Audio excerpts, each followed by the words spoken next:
지난주에 우리는 다니엘 6장의 말씀을 통해 늘 하던 대로라는 제목으로 말씀을 나누었습니다. 다니엘은 나라가 바뀌고 왕이 바뀌는 격변의 시대를 살았지만 하나님을 향한 믿음만큼은 변하지 않았습니다. 오히려 그는 맡겨진 일에 충성하여 자신을 끌어내리려고 하는 사람들조차 그의 삶에서 아무런 허물을 찾지 못할 만큼 신실하게 살아갔던 자입니다. 그러자 원수들은 다니엘의 삶이 아니라 그의 신앙을 공격하기 시작했습니다. 그들은 30일 동안 왕 외에 다른 신에게 기도하면 사자굴에 던져놓도록 법을 제정하려고 하였습니다. 그런데 놀라운 것은 그들이 이 법이 만들어져도 다니엘은 반드시 그의 하나님께 기도할 것이다 라고 하는 것을 확신했다는 것입니다. 그리고 실제로 다니엘은 이 명령이 왕의 도장이 찍혀서 이제 법령이 제정되었음을 알고도 늘 하던 대로, 전에 하던 대로 하나님께 기도하는 모습을 보여주었습니다. 바로 여기에서 우리는 다니엘은 위기의 순간에 갑자기 믿음의 사람이 된 것이 아니라 평소에 하나님을 늘 찾고 기도하며 살아왔기 때문에 위기 속에서도 흔들리지 않았다라는 것을 함께 살펴볼 수가 있었습니다. 그리고 오늘은 지난주일 본문이 되었던 말씀 가운데 이 10절 한 절의 말씀만을 더 깊이 나누어 보도록 하겠습니다. 다니엘이 기도를 늘 하던 대로 계속하였다라고 하는 것도 중요한 것이지만 더 중요한 것이 있다면 그가 왜 이렇게 끝까지 기도하는 자리에 섰었는가 하는 것입니다. 왕의 조서가 내려졌고 그 선택의 끝에는 사자굴이라고 하는 것이 기다리고 있다는 것을 알면서도 다니엘은 자신의 믿음을 바꾸지 않았습니다. 왜 그러했을까요? 결국 오늘 우리가 붙들어야 할 질문은 바로 이것입니다. 화면에 띄워주시겠습니까? 무엇이 다니엘로 하여금 끝까지 믿음대로 살게 하였는가라고 하는 것입니다. 다니엘의 기도의 모습을 통해 우리 역시도 흔들리는 삶의 현실 속에서 어떻게 믿음을 지키며 살아갈 수 있을지를 함께 살펴보고자 합니다. 여러분, 오늘 우리가 살아가고 있는 이 나라에서 만약 아무도 자신의 신에게 기도하면 안 된다라고 하는 법령이 공포된다고 한다면 여러분은 어떻게 행동하실 것 같으십니까? 기도를 멈추시겠습니까? 잠시 피하시겠습니까? 성경이 다니엘서를 통해서 우리에게 가르쳐주는 교훈이 있습니다. 그것은 바로 기도하기 어려운 날에도 기도하는 자리에 서고 예배하기 어려운 날에도 하나님을 예배하라는 것입니다. 기도하기 어려운 날에도 기도하고 예배드리기 어려운 날에도 하나님께 예배하라. 다니엘에게 기도는 형편이 허락될 때에만 하는 일이 아니었습니다. 아무런 방해가 없을 때에만 하나님을 찾은 것도 아니었습니다. 오히려 기도를 하면 자신의 생명이 위태로워질 수 있는 상황에서도 그는 하나님 앞에 나아갔습니다. 왜 그랬을까요? 다니엘에게 기도는 단순히 무엇인가를 얻기 위한 수단이 아니었다는 것입니다. 그에게 기도는 그의 인생이 누구를 향하고 있는지를 보여주는 믿음의 표현이었습니다. 사랑하는 성도 여러분, 오늘 우리는 여러 모습으로 하나님께 기도할 수 있습니다. 버스를 타고 가면서도 기도할 수 있습니다. 지하철 안에서도 기도할 수 있습니다.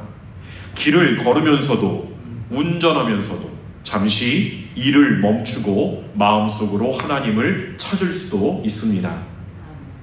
하나님은 장소에 제한받으시는 분이 아니시며 어디에서든지 우리의 기도를 들으시는 분이시기 때문입니다. 그런데 이러한 모습과 함께 우리 신앙에서 꼭 소중히 여겨야 할 기도의 모습이 있습니다. 바로 시간을 따로 떼어놓고 오직 하나님 앞에 머무는 기도의 모습입니다. 다니엘에게는 바로 그런 시간이 있었던 것입니다. 본문은 그가 하루 3번씩 무릎을 꿇고 기도했다라고 말하고 있습니다. 여러분, 다니엘은 시간이 남아서 기도한 사람이 아닙니다. 그는 나라의 중요한 일을 맡고 있었던 매우 바쁜 사람이었습니다. 그럼에도 하루의 시간을 구별하여 하나님 앞에 나아갔다는 것입니다. 이것은 우리에게 참 중요한 사실을 보여주는 것입니다. 화면에 띄워주시겠습니까? 기도할 시간이 남아서 기도하는 것이 아니라 하나님이 중요하기 때문에 기도할 시간을 구별하는 것이라고 하는 것입니다. 그렇게 시간을 떼어 하나님 앞에 선다라고 하는 것은 단순한 습관 이상의 의미를 가지고 있습니다. 하나님, 오늘도 제 인생의 방향은 주님을 향하고 있습니다. 제가 많은 일을 해야 하고 많은 사람들을 만나야 하고 많은 문제들을 감당해야 하지만 제 삶의 중심은 여전히 하나님이십니다 라고 하는 것을 고백하는 것, 그것이 기도의 사람이라는 것입니다. 그래서 규칙적인 기도의 시간은 우리의 인생을 하나님께로 다시 돌려놓는 시간이 되는 것입니다. 모든 사람의 인생 여정에는 굴곡이라는 것이 있습니다. 어떤 날은 모든 일이 잘 풀리는 것처럼 느껴지지만 또 어떤 날은 예상하지 못한 어려움들이 한꺼번에 찾아오기도 합니다. 형통한 날이 있는가 하면 또 곤고한 날이 이르기도 합니다. 기쁨이 마음을 가득 채울 때가 있는가 하면 이유를 알 수 없는 답답함과 두려움이 찾아오게 될 때도 있습니다.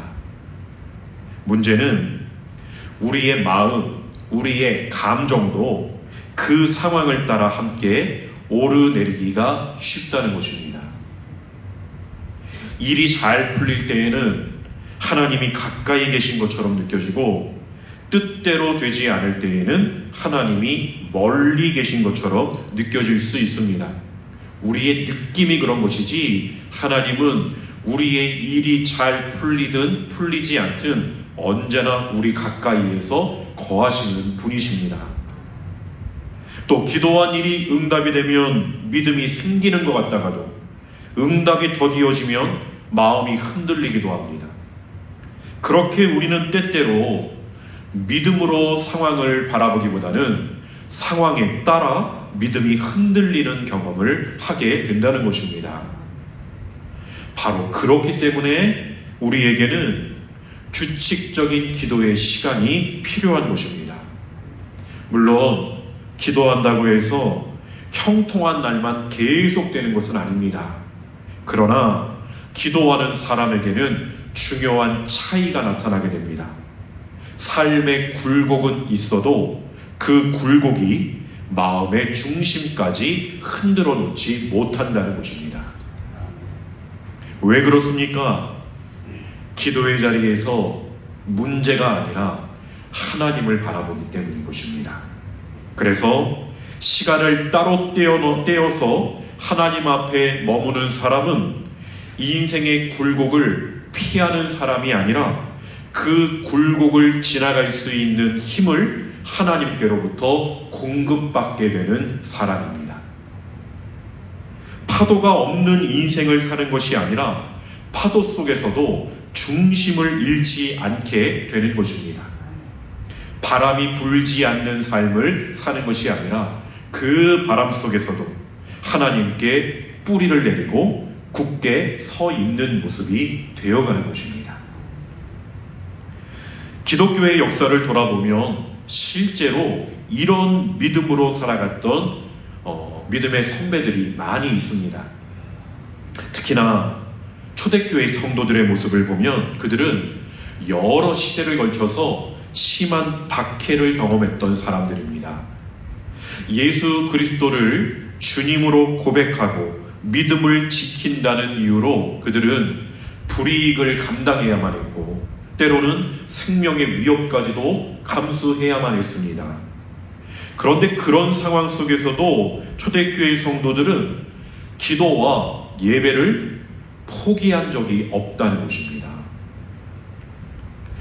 오늘날 튀르키예 카파도키아 지역에 가보면 당시 이 초대교회 성도들의 삶을 생각하게 하는 독특한 흔적들이 남아있는데 그 가운데에서 잘 알려져 있는 곳이 데린쿠유 지하 도시입니다.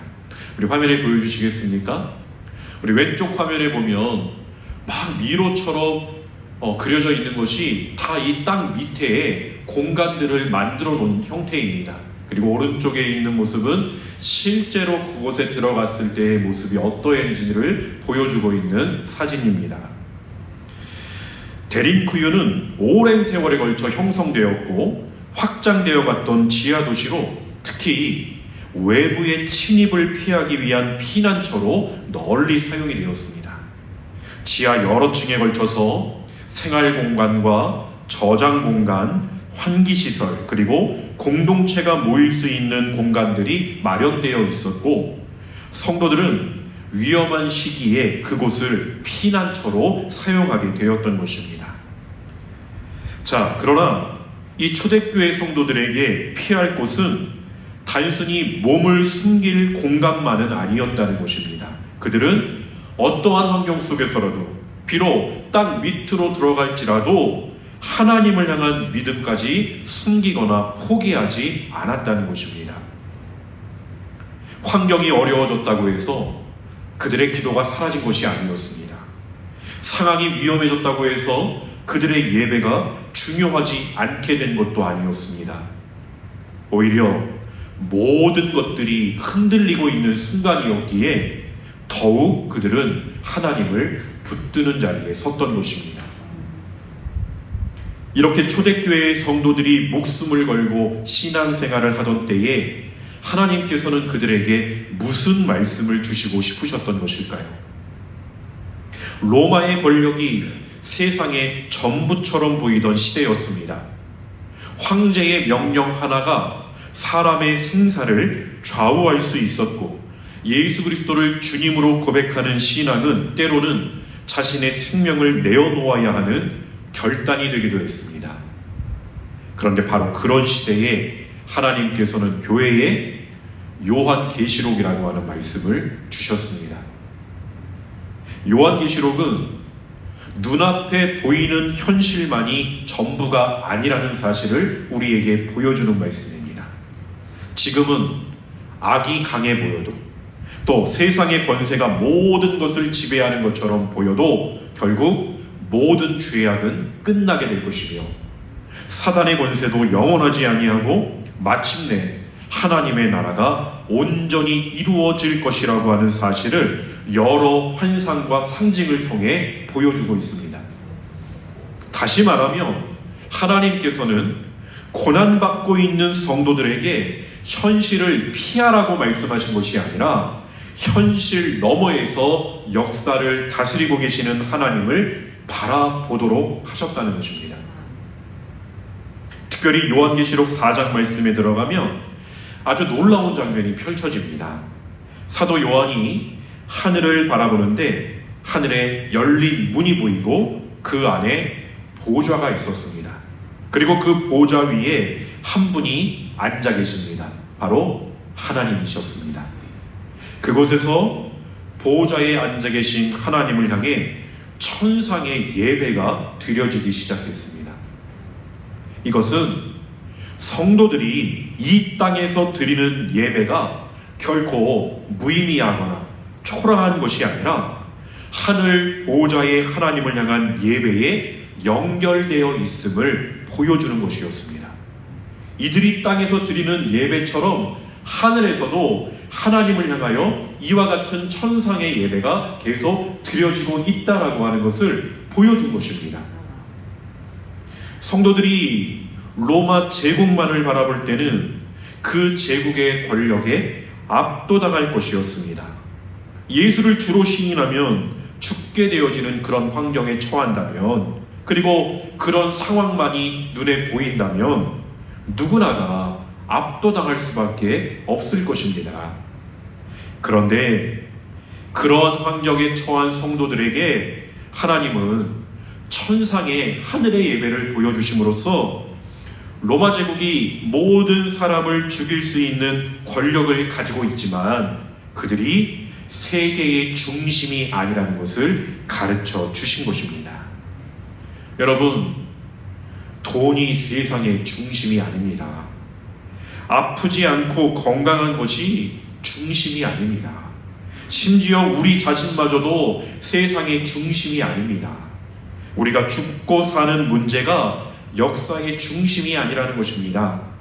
이 세계의 중심은 바로 보좌에 앉아 계시는 하나님이십니다. 우리 인생의 중심이신, 역사의 중심이신 하나님을 바라보는 자리에 서는 것이 바로 예배라는 것입니다. 우리가 일주일에 한 번씩 주일을 맞이하여 이곳에 모여서 함께 예배할 때에 우리가 반드시 바라보아야 할 분은 바로 하나님이신 것입니다. 다시 본문 말씀으로 돌아와서 이 다니엘의 모습을 보면 그의 모습이 바로 이와 동일하다는 것입니다. 바벨론의 시대를 지났고 메대의 시대를 지났고 바사의 시대까지 그가 지나쳐 오면서 그는 권력이 세계의 중심처럼 보이는 상황 가운데 놓여져 있었습니다. 힘이 있는 나라가 세상을 통치하는구나 라고 그렇게 생각할 수도 있었습니다. 그런데 다니엘은 그 모든 시대를 지나면서도 온 세상의 중심은 하나님이시다라는 것을 놓지 않았고 그 중심이 있었기 때문에 하나님께 기도하고 예배하며 나아갔던 것입니다. 자신을 에워싸고 있는 수많은 어려움들이 여전히 있음에도 불구하고 그는 기도와 예배 가운데에서 하나님을 바라보는 삶을 포기하지 않았던 것입니다.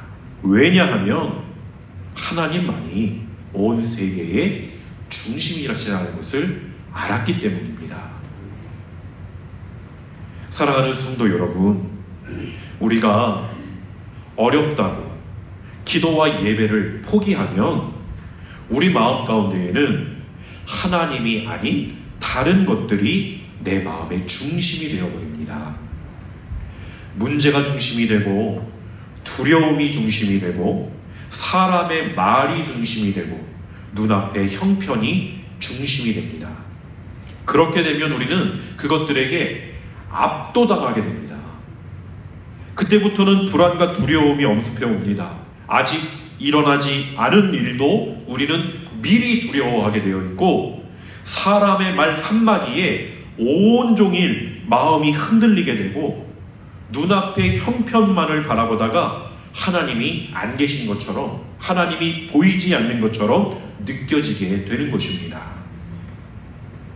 그래서 기도와 예배가 필요한 것입니다. 우리의 기도와 예배는 세상의 중심이시고 온 땅의 중심이신 하나님만을 의지하겠다는 결단의 표현인 것입니다. 유진 피터슨이라고 하는 사람은 예배는 중심을 잡는 행위라고 정의하였습니다. 예배는 중심을 잡는 행위다. 바로 그 자리에서 우리는 다시 살아갈 수 있는 힘을 얻는 것입니다. 흔들리지 않는 사람이 되는 것이 아니라 흔들릴 때마다 다시 하나님께 중심을 잡는 사람들이 되시기를 소망합니다. 그것이 기도의 사람이고 그것이 예배하는 사람의 삶인 것입니다. 자, 여러분, 이것을 조금 더 쉽게 이해하기 위해서 한 가지 장면을 떠올려 보도록 하겠습니다. 우리 화면을 보시겠습니까?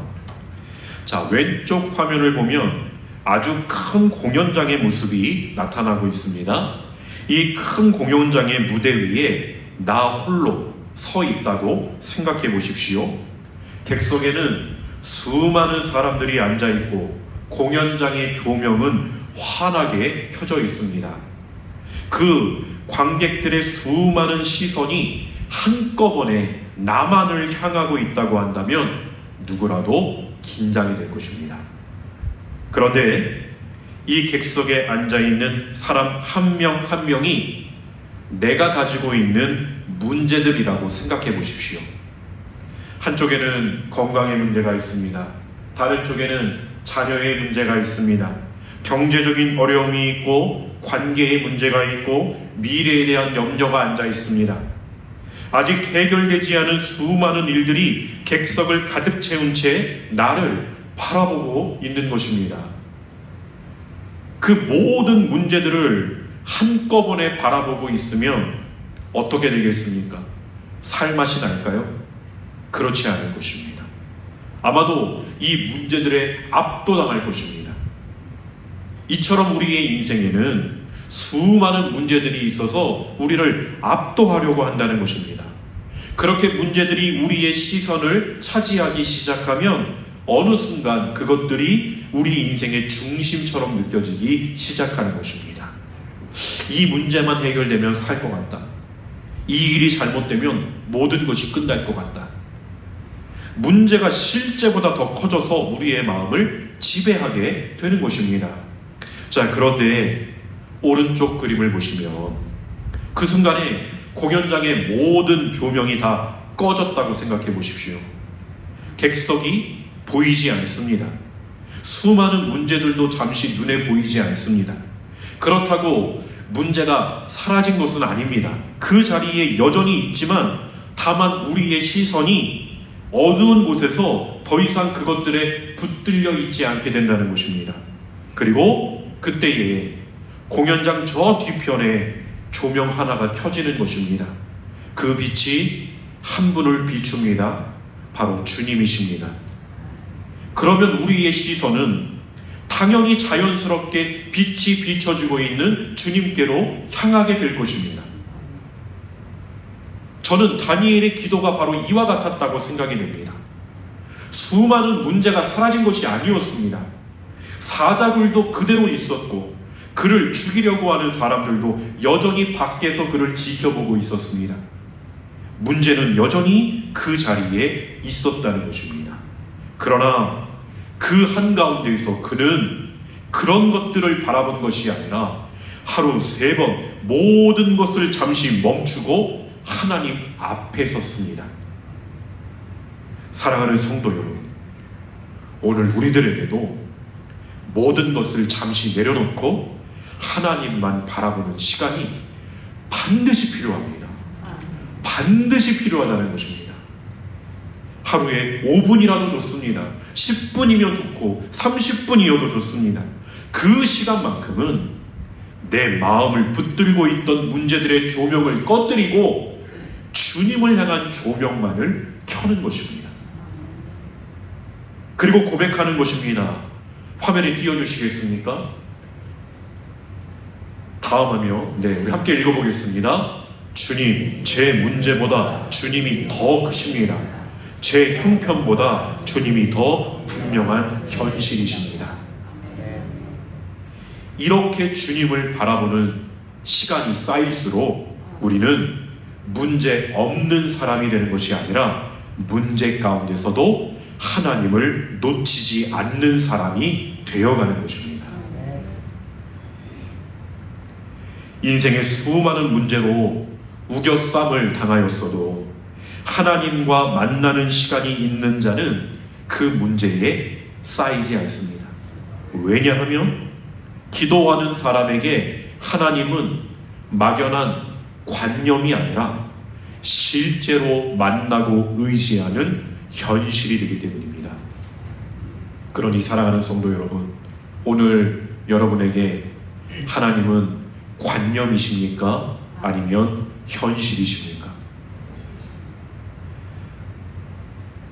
오늘 이 질문을 우리의 마음에 품고 말씀을 정리하려고 합니다. 다니엘의 기도 시간은 수많은 문제 앞에서 하나님 앞에 나아가 그분을 1대1로 만나는 시간이었습니다. 왕의 명령도 잠시 내려놓고 자신을 노려보는 사람들의 시선도 내려놓고 사자굴에 대한 두려움도 내려놓고 오직 하나님만을 바라보는 시간이었다는 것입니다. 그리고 그 자리에서 다니엘은 다시 자신의 삶의 주인이 누구인지를 확인하였습니다. 문제가 나를 다스리는 것이 아니다. 사람들의 말이 나를 다스리는 것이 아니다. 왕의 명령이 내 인생의 마지막을 결정하는 것도 아니다. 하나님이 나의 주인이시다는 것을 깨달았던 것입니다.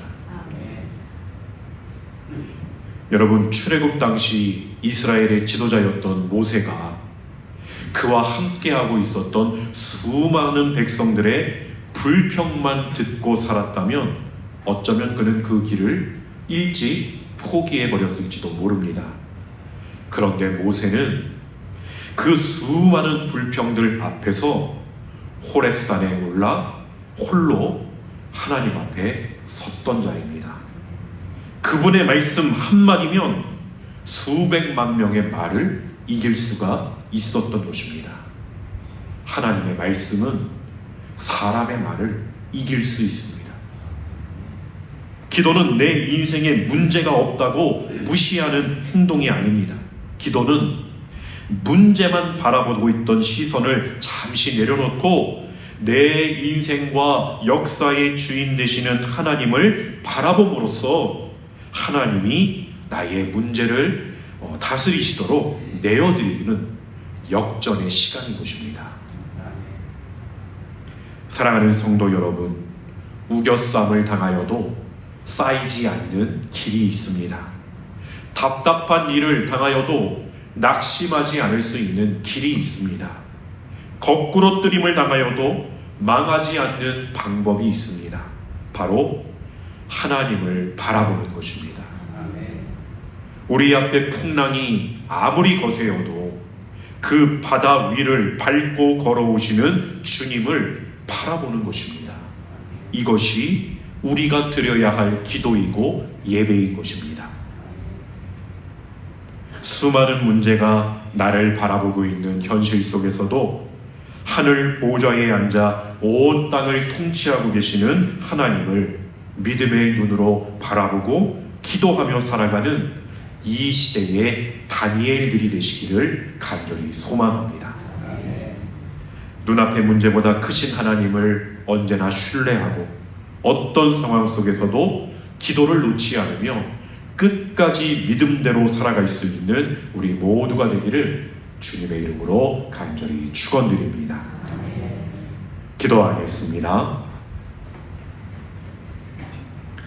하나님, 우리 인생의 수많은 문제가 우리를 바라보고 마음을 흔들 때에도 그 문제들보다 크시고 하늘 보좌에 앉아 온 세상을 다스리시는 하나님을 바라볼 수 있게 하여 주옵소서. 형편이 좋을 때만이 아니라 공고한 날에도 다니엘처럼 시간을 구별하여 하나님 앞에 무릎 꿇게 하시고 기도와 예배를 통하여 우리의 삶의 중심을 다시 하나님께로 돌이키게 하옵소서. 우리 앞에 풍랑이 아무리 거세도 그 바다 위를 밟고 걸어오시는 주님을 끝까지 바라보며 어떤 상황 속에서도 기도를 놓지 않고 끝까지 믿음대로 살아가는 기도의 사람들로 빚어 주시옵소서. 감사드리오며 우리 주 예수 그리스도의 이름으로 간절히 기도드립니다. 아멘.